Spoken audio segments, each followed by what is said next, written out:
Bonjour à tous, je suis vraiment ravie de vous retrouver aujourd'hui pour une nouvelle vidéo sur la chaîne. Même si ça va sans doute être l'update lecture le plus difficile à tourner de ma vie. Mais il faut trop que je le fasse, j'en ai trop envie et puis on va commencer tout de suite.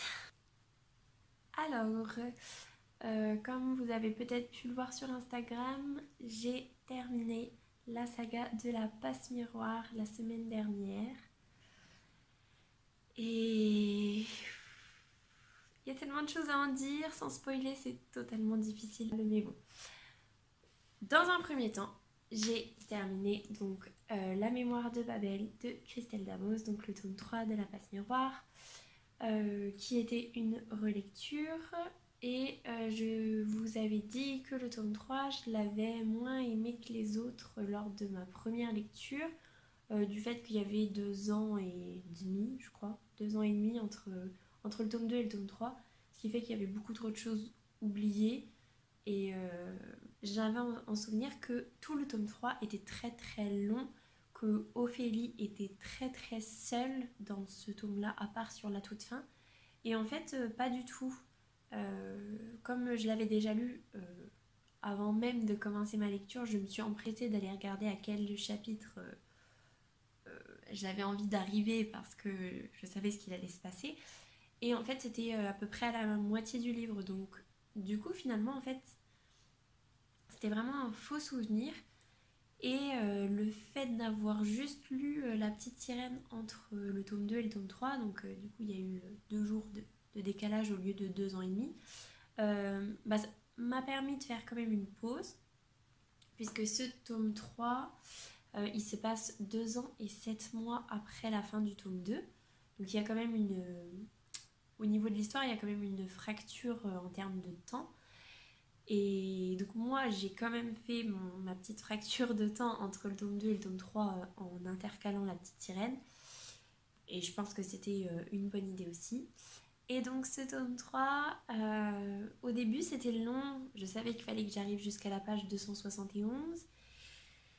Mais ça n'arrivait pas, j'y arrivais pas. En plus, j'avais tellement peur d'être un peu déçue que j'avançais pas, mais en même temps, je voulais trop arriver à la moitié. Bref, ça a été un petit peu compliqué sur le début. Et puis finalement, après, je me suis mise dedans. Et c'était trop, trop bien. J'ai adoré relire ce tome 3 parce que ça m'a permis de beaucoup plus l'apprécier qu'à la première lecture. Et voilà, le seul petit bémol, c'est effectivement, Ophélie, elle est quasiment toute seule toute la première partie du livre. Et on s'est attaché aux personnages au fil des 2 premiers tomes et on a envie de savoir ce qui leur arrive, ce qui se passe pour eux. On a envie qu'elle soit avec eux.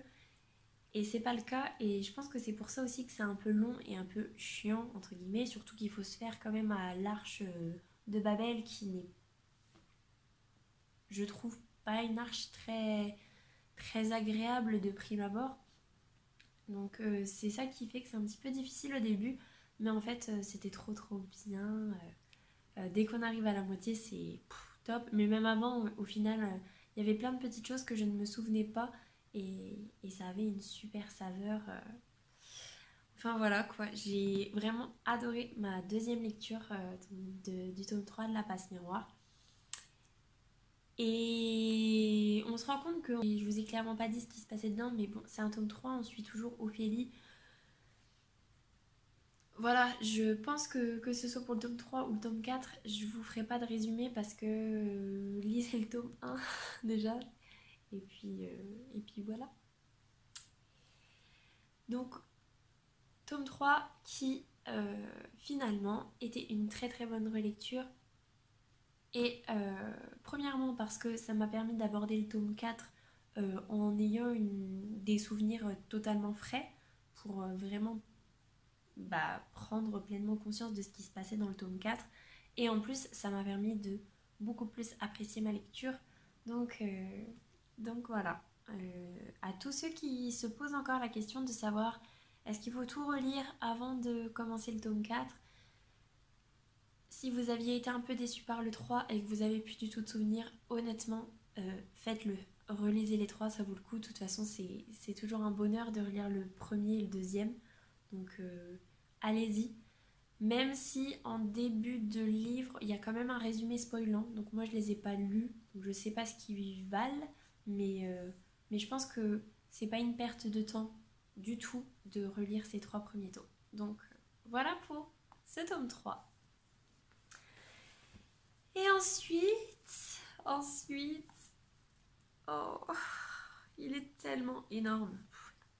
Et ensuite, du coup, La tempête des échos.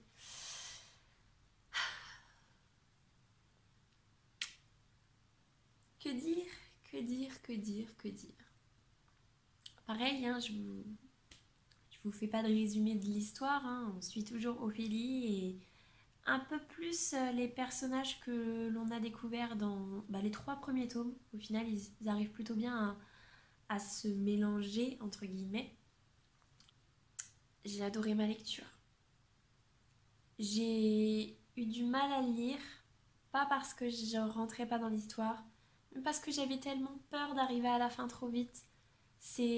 On sait que c'est le dernier, il y a la nouveauté du coup, qui nous donne trop envie de lire, puisque dans les 3 premiers tomes, je savais déjà ce qu'il allait se passer en gros, donc du coup, c'est vrai que on a envie de le lire très vite vu qu'on ne sait pas ce qui va se passer, mais d'un autre côté, c'est la fin, après il n'y en aura plus. Et c'est bien aussi de te faire traîner pour en profiter le plus longtemps possible. Donc j'ai un peu traîné sur le début, j'avoue. Enfin, traîner, c'est un bien grand mot, hein. Mais après, c'est difficile de ne pas être complètement happé dedans. La relation entre Ophélie et Thorne dans celui-là, elle a évolué d'une façon incroyable. Je trouve ça vraiment, vraiment top.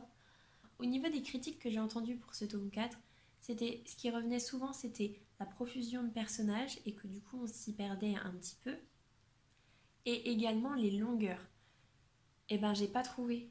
Au final, on s'y retrouve très très bien dans les personnages. Et au niveau de la longueur, je me suis rendu compte du fait que j'ai relu les 3 premiers tomes avant, que ça a toujours été ça en fait. Que ce soit dans le premier ou dans le deuxième tome, même quand il y a de l'action, je sais pas trop comment expliquer, mais c'est pas une vraie action qui est poignante, qui est palpitante, qu'on a presque le cœur qui bat à 100 à l'heure en même temps qu'on le lit. C'est une action assez lente quand même. Et c'est exactement ce qui se passe dans ce tome 4. Et donc du coup, j'ai pas trouvé que c'était long, qu'il y ait des longueurs. Au contraire, j'ai trouvé que tout était très bien apporté, très bien amené, très bien expliqué. Alors clairement, je vous avoue que j'ai pas vu venir la fin. J'ai essayé pourtant, hein, de bien faire attention à tous les détails pour essayer de savoir entre Dieu, entre l'autre, qui était qui, comment, quand, pourquoi. J'ai vraiment essayé. Et ben non, j'ai pas vu venir la fin du tout. Et cette fin...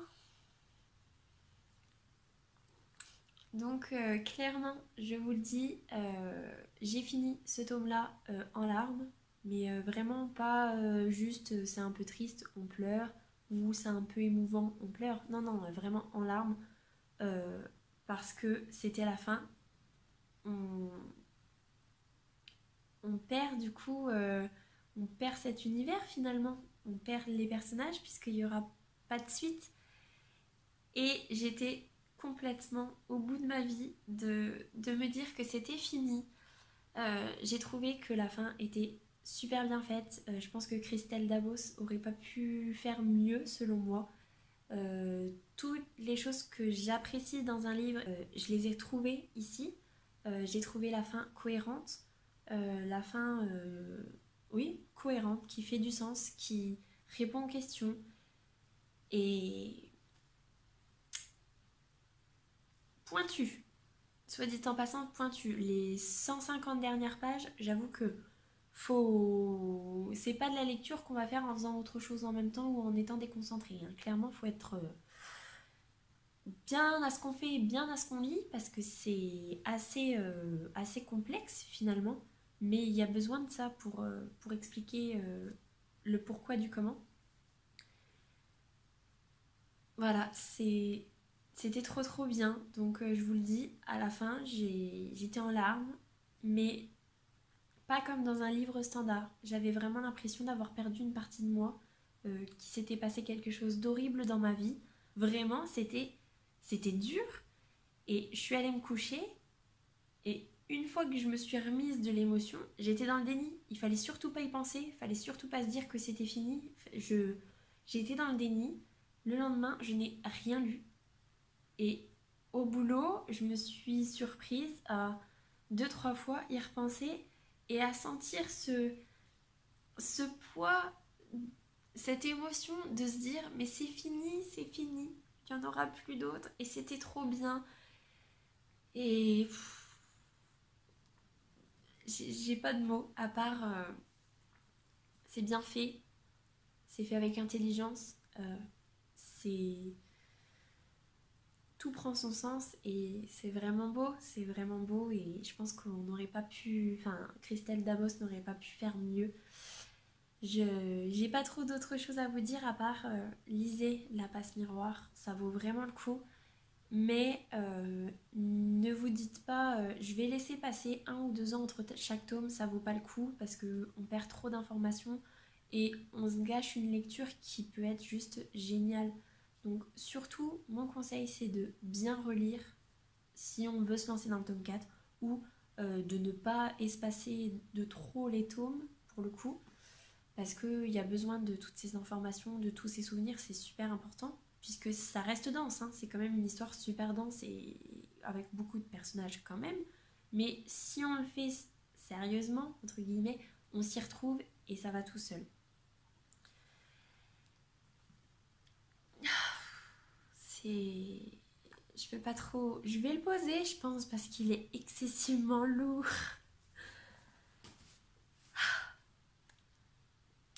Voilà, c'est poignant, c'est bien, c'est top, c'est incroyable. Lisez-le, c'est tout ce que je peux vous dire. Et sur ce, je vais vous laisser parce que j'ai rien d'autre à vous présenter. J'espère que en tout cas cette petite update vous aura plu, qu'il vous aura donné envie de lire La Passe Miroir si vous n'avez pas encore pris le temps de commencer cette saga. Et si jamais vous vous posiez des questions concernant la relecture des 3 premiers tomes avant de commencer le tome 4, bah, mon conseil c'est faites-le. C'est pas une perte de temps et c'est un vrai bonheur que ce soit en relecture ou pour apprécier le tome 4. Donc n'hésitez pas. Sur ce, je vais vous laisser. Je vous souhaite une très bonne semaine, de très belles lectures et je vous dis à la semaine prochaine. Salut!